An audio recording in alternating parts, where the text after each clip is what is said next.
আজকে চলুন আপনাদের সাথে একটা নতুন রেসিপি শেয়ার করবো। তো প্রথমেই বলি, আমি বানাবো বরবটি আলু ভাজা। তো আপনারা হয়তো ভাববেন যে বরবটি আলু ভাজা এটা আবার কি নতুন, বাট হ্যাঁ, এটা আমি শেখাবো আপনাদের পাঞ্জাবি স্টাইলে কিভাবে বানানো হয়। তো বরবটিকে পাঞ্জাবিতে বলে ফালিয়া। তো আপনারা কতজনা জানেন এই জিনিসটা, সেটা আমাকে কমেন্ট সেকশনে কিন্তু নিশ্চয়ই বলবেন যে বরবটিকে পালিয়া বলে। তো চলুন রেসিপিটা দেখো। প্রথমেই কড়াইতে তেল দিয়ে দিচ্ছি। হ্যাঁ, আপনারা যতটা তেল খাবেন সেই অনুযায়ী দেবেন। আর এটা সর্ষের তেলে আমি বানাই, আপনারা হোয়াইট অয়েলও ইউজ করতে পারেন, বাট সর্ষের তেলটাই আমরা। এবার কড়াইতে তেলটা দিয়ে গরম হয়েছে, আমি ফালিয়া আর আলুগুলো দিয়ে দিচ্ছি।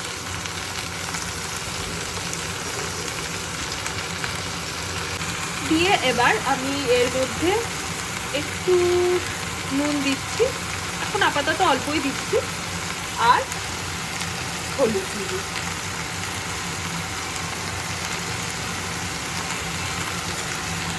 দিয়ে এবার এটাকে ভালো করে নেড়ে নেব।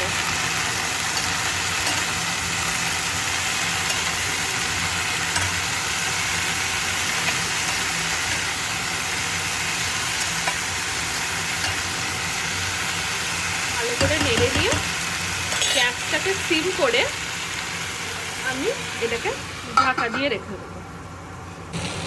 মাঝে মাঝে এটাকে ভালো করে একটু নাড়িয়ে নিতে হবে যাতে নিচে না লেগে যায়।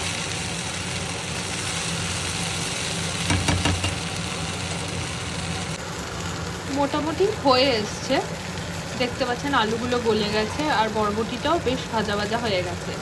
এই পর্যায়ে আমরা কিছু মশলা দিয়ে দেবো। তো মশলার মধ্যে আমি দিচ্ছি লাল লঙ্কা গুঁড়ো, ধনে গুঁড়ো আর জিরে গুঁড়ো।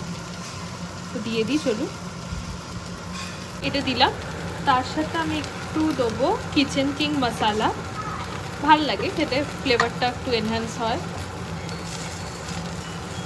কিচেন কিং মশলা এতটা মতন দিচ্ছি, জাস্ট একটু ফ্লেভারটাকে এনহ্যান্স করার জন্য। আর একটু ব্ল্যাক পেপার, এই ব্ল্যাক পেপার দিচ্ছি একটু। আপনারা নিজেদের স্বাদ অনুযায়ী দিয়ে দেবেন। আমাদের বাড়িতে বেশি কেউ ঝাল পছন্দ করে না, তাই আমি বেশি ব্ল্যাক পেপার দেবো না, অল্পই ব্ল্যাক পেপার দিচ্ছি। বাস এই মশলা, এবার এটাকে ভালো করে স্টার করে নেব।